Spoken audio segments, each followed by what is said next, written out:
kuba tukakumpe weyo tulina emboozi dhaifu zetu betukuwaya mwaye eno ndi Baba TV tukalinga ensonga ya nga tuteekateekera okujja mu kalulu ka 2020 na mulala waliyo betali kujja bulungi naddala ku nsonga ya security omuli police amagye aba ISO DISO ba RDC bona bali omwo versus obolyawo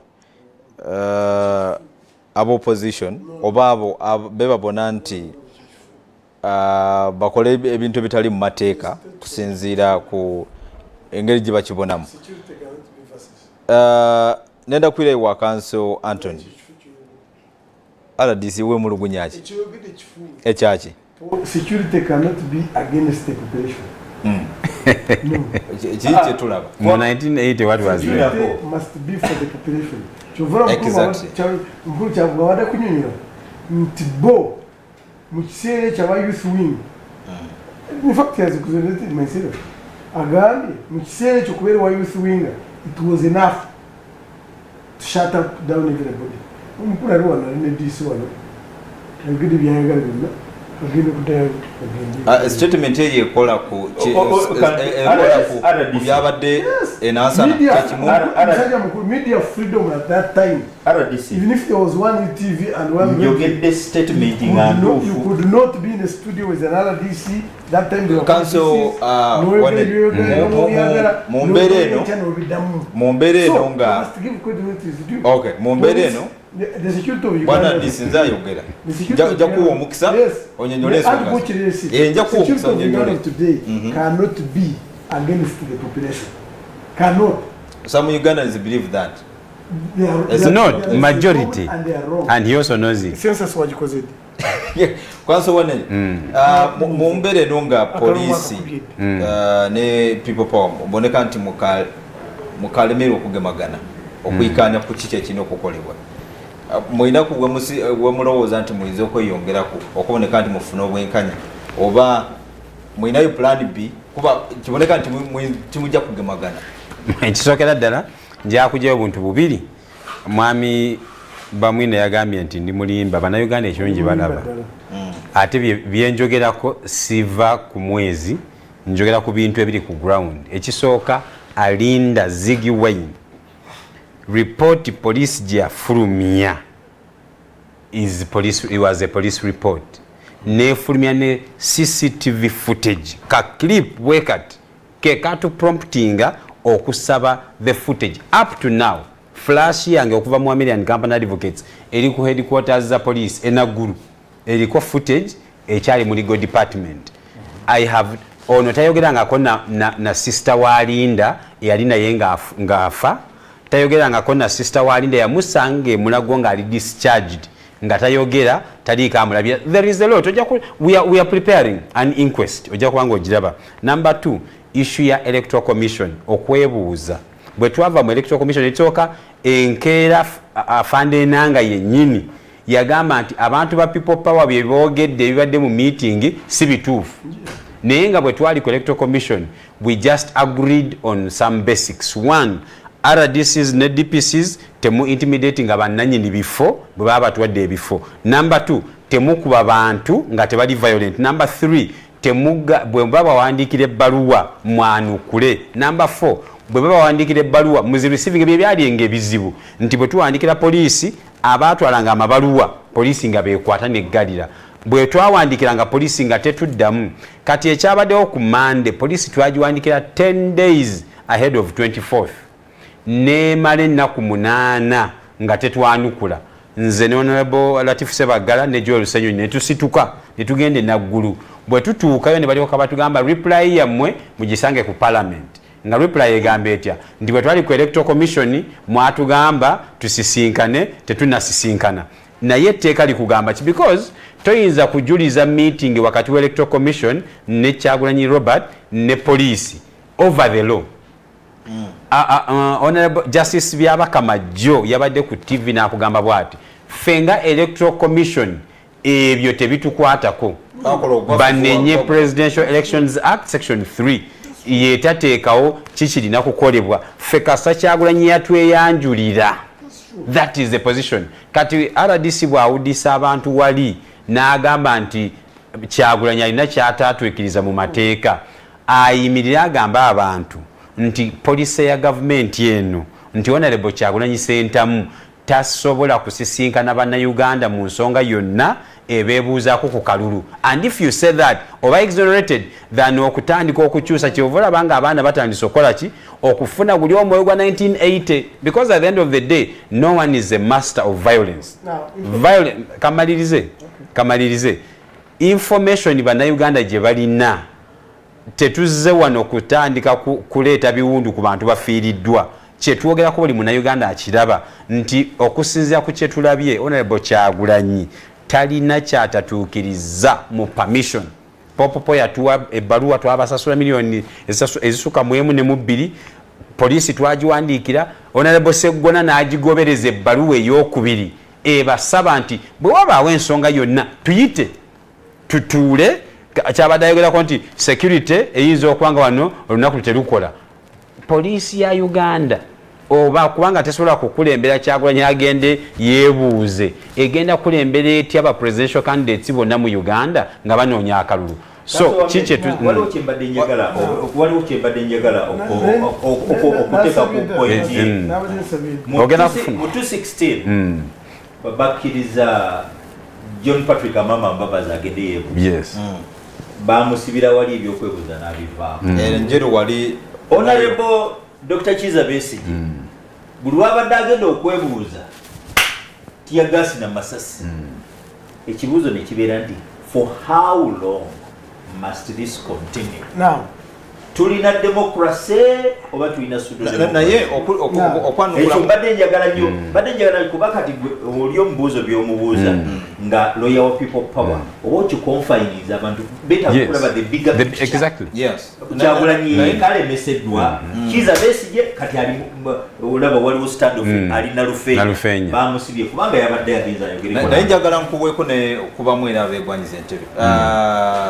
General Mugisha Muntu agenda bulungi era wali kufuna muzendiko nga atambula bulungi ebintu atambula bulungi tanaba kulemesebwako n'ekintu twetaaga okubuuza RDC yakikola atya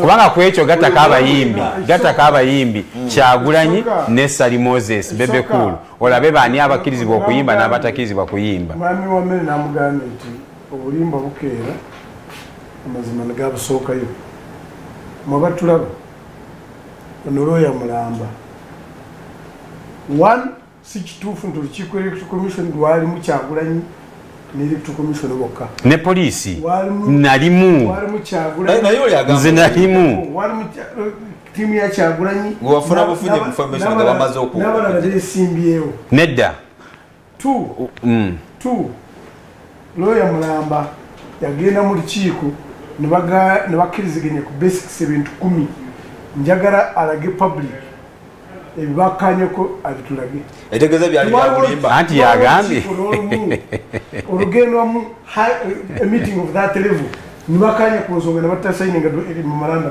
kati olwo lwaliwo kyembadde nkutegeeza omanyi information gyenkuwa yeno nti gwe wakijjeeyo poliisi kwe yeesibye nti twagenda mu electoral commission ne batugaidinga ne mugamba nti mulina ensonga zammwe zimwandiikadde zibeere part of the security arrangement ne bagamba mugende muziwandiike muzireete n'olwali tumuzireetanga owuliriza nawe ogambe nti ekirungi tewaliyo nze naliyo kankwe information genyino tugambe nti ebbaluwa gye mwasanze ku palamenti yabagambye nti ebimwasuubiza kuleeta kubiwandika kubireeta tumubireeta nedda yagamba twagamba tugenda kutuula ebbaluwa yaffe by the way bye twayogerako twasinzira ku tteeka Poma Act ekugamba bwe mba ngenda kuba olukuŋŋaana mpandiikira poliisi bw'eba erina issues zonna n'empita ffe twawandikira poliisi era ne tugigamba bwe wabaawo issue tukole ki tuyite anti yabadde elusive kyenkunnyonnyola nti egamba nti tulina okusisinkana naye ebbaluwa egamba tulina okusisinkana eyaffe tugambe mutuyite naye katolika kankubuuze bw'owandiikira bw'osaba omukyalo mukwano nga tanaba kukuddamu gokola otya wuliriza omukwano ogw'omumateeka ku mbaga oba guno ogw'okukkubo because ffe twawandiikidde poliisi kambaterewo kino omukyala osaba omukwano nga so nze kambasaba bakama bange abatwala nabali wano am mukono genda obuuze mwe benyina ba people power mwajjayo walawo kwensasa netukola ki presidential consultations yes mwajjayo Kyagulanyi yajjayo ogamba DP block oba kuziika aneddaza nkiiko za kabera satu nga za consultations basoka bagita bati block DP block and reunion reunion yes basoka nebajjamu ekyo in fact eyo tutwala olunaku lwawe tulwakyuka twaba kuma bulungi ogwokubiri najja era meeting yamu yali kugundi munjagala kudde wa pastor kotera bagisa festino Kyagulanyi nga yajja yali munabo ku consultations ntubagamba first of all olunaku luno tujja kusoboka mutuuse olunaku ekyokubiri ntubagamba ekifo kimwasabye tikijja kusoboka mutuuse ekifo nibajja nibatuka mu lunaku bakkiriziganyiza nibatuwa ekifo nibakituwa nebajja n'okola enkiiko zaabwe even last 2 weeks ago you had a meeting there we covered it RDC kigate wamu tukoze tutya okulaba nti emisaayi oba omusaayi teguyiika empaka ziveeni buli omu avugire muleeni nga mwe mulimu zonna no nange envuga yange if I'm in charge of security kubanga nze nina obuvunanyizibwa okukuuma ono yaluze enkoko n'okukuuma ono agenda mu kooti naawe ayesimbiyo obuvunanyizibwa bwange so elections does not mean lawlessness and does not mean anarchy. Pastor. So for the government I can also still assure the public nti bwaba mukuma dembe ayasiwuse empisa buvunanyizibwa feera nga government tujja kumulondola nobwongo mwine ku information nti good and we are on record.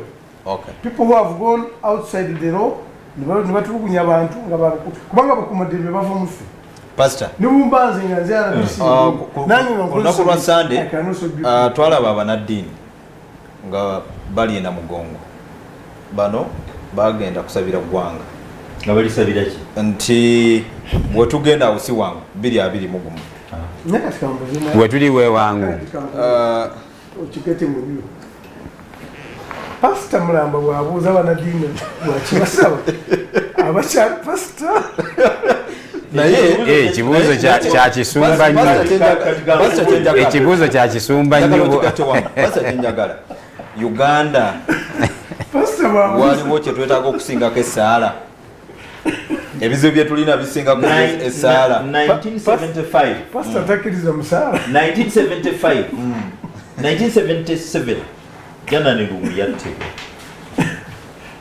yalaba a lot of excesses of the government then nalaba abantu abattibwa Amini bamutuuma kijambia wadde teyakwata ku jambia kutema muntu nyola okuba nti mu regimu y'abantu bangi baafa bamutuuma kijambia omu ku baalabanga enough is enough ye yali the late General Lumu. So he talked tiyakuma kwogera bogezi n'atandika okukunga banne no tetuyinza kugenda mu maaso nga tusirika ng'omusaayi guyiika so si kusabiriza bisawo bya ssente nga bano bwe bakola era ekyaddirira Amini yanyiiga General Lumu n'attibwa olwaleero General Lumu yafuuka muzira wa ggwanga n'ekkanisa bamwanonda ku lulamba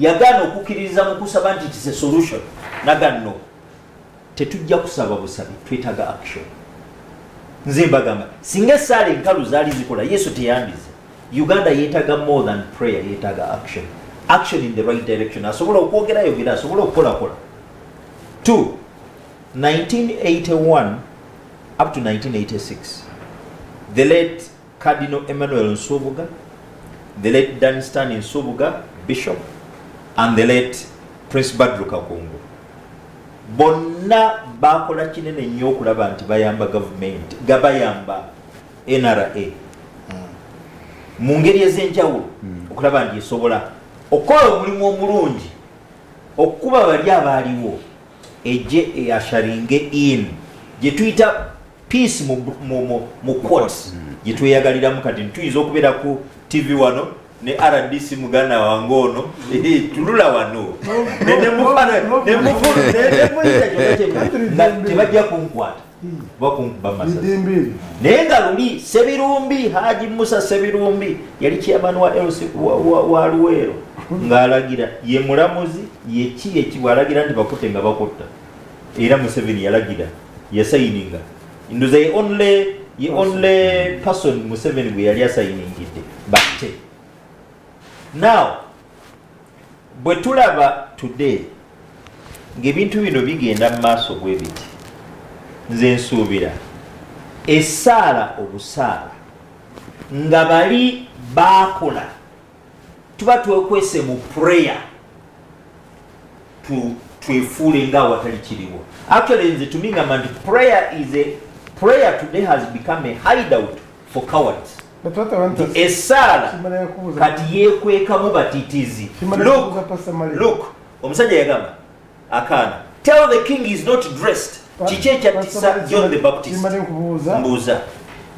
Munzikiriza yogwenga pastor. Esala zikola batuzikola. Katujja kumbuza ekyo. Chovola banga ngamba. Era chovola ndi government eno lokube udisiza chovola abantu abantu basula mu makanisa mbwe esala zijja kola zibawe emirimu zibawe sente. Okikiriza ni esala zijja kujja esala zijja kujja abantu bavu. Kati gogamye ndizibwe ngamba bwetyo. Lwaki bwenduka ku government? Tulina okuvayo kwogera ogamba nti pastor atawo kikyamusikirira pastor. Ate bwe ngambye bwe ntandise ndimulekerawo bannaddiini okubuzaabuza abantu kubasabira.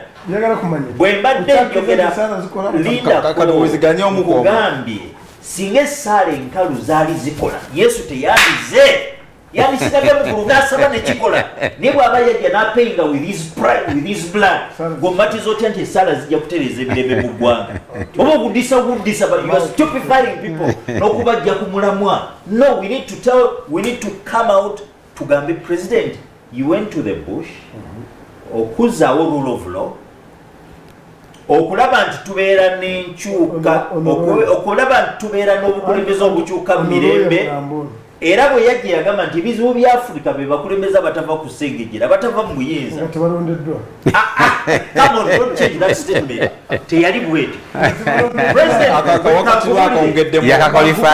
Museveni yakakwalifyinze recently. Ekimu ku bye neewuunya ye President Museveni okukyusa ebigambo bwe yali yakakwata obuyinza yatugamba bw'ati muweerera abaana ebyemirimu mbindekere. Kati bwe twamala okubaweerera basomye yatugamba ngali mu State House nga takwatiddwa na nsonyi nti abaana basomye courses nkya. And he's killing them. Lindako ani president. He's killing them now. Lindako ani minister of education. He has changed. Bina biri mu docket size. He has changed the curriculum. Ani license ka university okusomesa course nkya. Lindako sagala kufula musiri. Ekyokubiri president yagamba bwati ngali mu State House ne bannamawulire yagamba nti mwe abazadde mwalema okuteekerateekera abaana bamwe zabange nabateekerateekera era balabirira bugagga bwabwe. Yagenda na mundu mu nsiko kati fena twandikute mundu. Actually he's inciting Lindako. Actually Museveni yenyini ya inciting ya RDC capacity amalize Lindako. President yenyini kati ya inciting abavubuka nti batekinge arms. Kubanga bana taking arms nabo bajja kufuna obugagga nabo batikiritikira abana. So in conclusion banadini bali kozeki babafi kutuweredde abaana kati babatunda mu slavery mu Buwarabu. Ekyo government esobodde okukola era kibula nti abantu bangi beekyayi. Lindako banadini okusaba obusabe ne muwuddisa abantu timugende na mugongo musabe nga bwe mubawuddisa ne bajja ekkololo bukya musabe kyekyali kikyusa bwe baba nga basobola okusabira essaala zikola bagende basabire coronavirus awo nja kakasa nze kasita pasito ngani walabye omunadini agenda okusabira coronavirus kati babatikke ku nnyonyi bagende China basabire coronavirus kasito ngani tesaala tuzikolawo essaala enkalu tezikola ezikola zeziriwa essaala eziriko ebikolwa faith bible gyeyogerako is faith with works so see blind faith kyova olaba yesu bayibuli etugamba bwe munaanyigiranga okukwata emikisa kino girabeeranga nammwe ekyo kiri mu kitabo kya james neerooza bayibuli erimu ebitabo bimeka ebitabo byonna bitukakasa nti tosaba busabi okola n'okukola singa kyali bwe kiti kati bwegenda ogamba abantu tetemuddayo okukola mugende babasabire sizokkiririza mu kusaba zembagambye nga munaddiini stop being stupefied yesaala enkalu zijja kukyusa ebintu mu ggwanga kakube kukola mugende mukole kabibe byabufuzi twetaaga tugambe president look he has outlived his usefulness kati ekiseera atuukirize kyeyalayira wali mu 1986 nti ate obuyinza atuteekerewo ne bw'anaateekawo ate bwe bw'anaateekawo gojja kukubwa minisita ateekawo yenna no ate kati ayagala okuta singa abadde ayagala okuta yandise plain field ayagala okwesimbawo neyesimbawo after all yobayula buyole tetwagala kudiisa nti bannayuganda balonda nga waliwo intimidation waliwo okwata nze nakuba naye nekizuula Gaddafi nga bwe akapapula obupapula kati ne guno omulembe nagwo guli nti akapapula obupapula kakyuse oda president walayira nti olese fundamental change fundamental change gye yagamba nti alese jenjagala atuukirize ndiko ne kanso kati musazeewo mwewaliyo mutwala ebitongole bino mukompise kiggala ekisookera ddala nti nze nga bwe nkugambye nti president Museveni tayagalira akodera kulaba munnayuganda asanyuka nga atali part of ssanyu lye n'ekyokubiri tayagala kulaba muntu agenda kutambula mu bannayuganda agenda kubalaga mazima kyawage mazima nti bw'otula n'abantu in consultation bakubulira ebizibu byabwe ojja kutandika so kiki etuzaako president Museveni nga bwakugambye wadde nga qualifying statement n'abeera wise by half nti abakulembeze ba Africa abalwa mu buyinza nga tebalondeddwa akulondereyo mu mukulembeze wa Africa yenna tetulaba nti aludde mu buyinza naye ng'agamba nti talondeddwa bonna abaludde mu buyinza mu Africa balwamu in the guise nti balondebwa Gaddafi yali agamba alondebwa Mugabe yali agamba alondebwa nga no bafunira waggulu nnyo Bashir ne Sudan so the problem of Uganda today era struggle gye tulimu olwaleero si yakujjako bujja president Museveni naye yakukyusa bukulembeze okuyita mu kalulu era ekyo kiri obvious mu mirembe nti ekyo bw'otakikola ne bw'otiisatiisa abantu olwaleero tayimu etuuka ne beevaamu because at the end of the day nga bwe nkugambye violence begets violence teri master wa violence kati at the end of the day bannayuganda omulanga gwe mbakubira ffe ng'aba people power tugenda kukola buli kisoboka mu mateeka okugezaako okufuna space ey'okukola politics naye ekiddirira singa gavumenti eyongera okukola ki okola kati that consequence should not be blamed on anyone but on the regime. dakika bbiri bwana Nadisi dakika bbiri nsongeza nyangu nnyo nga tumaliza ndinayo ekibuuzo kimu oyongereko ebibiri olina woolaba gavumenti weetaaga okuterezaamu nga muki okusobola okufuna emirembe okukanya bonna abagivuganya gavumenti eteeka okweterezaamu mu kunyonyola ensonga zaayo z'ebyokoze zonna katika ekyomukisa omubi intelligence is not shared tosobola kunyonyola nze kuba nti pasita mali kugamba nti esaala tezikola tomanyi mawulire gamulimu mumabega kati nga gavumenti nze osanga nga nkumanya ebikuliko naye sirina liberty ebikubiteeka mu lujju kyovula abo basasule bayita intelligence services ebitongole bikuumaddembe tibina kibikola dukola mulimo mwami wa Mary kuvubi yazukuse okutuuka essaawa zino yatambudde nani yalidde ki abadalowooza ki paniyeewo and once you get that information nti wadde mwami wa Mary yatugambye nti alina olukiiko emukono naye si olukiiko alina ekyayisaawo kyovalaba akateeko kaabwe bakagwamu bakayuka atukugambye olukiiko lijja kubaawo naye lujje mu kifo kino luteeke luli abantu bogenda kuyita tukanye bukanye nta leero mwana omusajja agamba nti kigwa leero nekitabo so nze mbasanga bannayuganda linde eggwanga lya bannayuganda mwenna abali mu byobufuzi nabataliimu nolwekyo ebikolwa byaffe tuseemu ekitiibwa n'abo abatali mu byobufuzi ekyokubira tekisinga obukulu mwami male yagala kutegeeza oyinza kuba waliwo mu kinaana manya luddawa agenda kufuuka pulezidenti wa uganda abanayuganda basinga obungi bateekwa ku mulonda si bamwine nti ampadde as long as abanayuganda basinga obungi bagadde mwami Museveni ajja kubeerawo kale so muteekwa obuteekwa abaganda benuve nti ensirandi divyamutere si mwandibadde mulinamu ensonga naye kati engeri gimusibamu ekintu kyammwe nti mwemalirira kyaleero tutufaayo eggwanga ligende kumuliro talina weford gyatugunda yakugambye esaala tizikola weford yiye bamwine ayina ku byasaala bamwine njagala oyogere ng'omuntu alina obwongo obutegeera nga RDC ate pulezidenti wa mukono okiwulira tosobola kunjogerera ngambye nti esaala enkalu tezirina we zaali zikoze era tezikola esaala enkalu kati buna budde bwe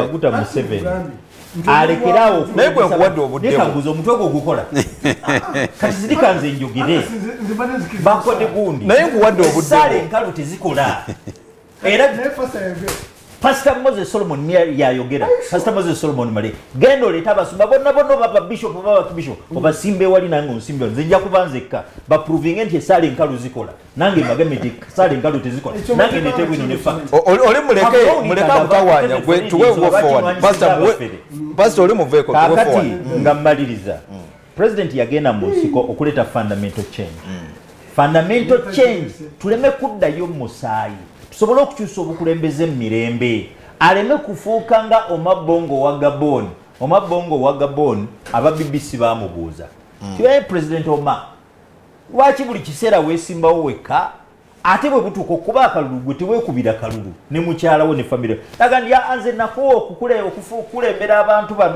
naye be banjagala gwolaba neesimbawo nti nedda era bwe butuuka okuba akalulu nze neetuulira wange bo ne bagenda ne bannonda ku ballot box ku ballot paper ng'abeerako ogu Chegiza ayita wano opposite ballot paper afuna 99% ye omabongo owa Gabon kakati olwaleero wano bw'ogamba nti otaddewo okulonda oba otegeka okulonda naye ng'ate tokkiriza balala kuba nti nabo bavuganye ate ng'ekyakutwala mu nsiko kwe kuleka n'abalala nabo bavuganye kitegeeza nti toyagala kukyusa bukulembeze mirembe amateeka ne omabongo naye yakozesanga amateeka Nobote mu kinaana yagamba Museveni agende mu kooti zikola.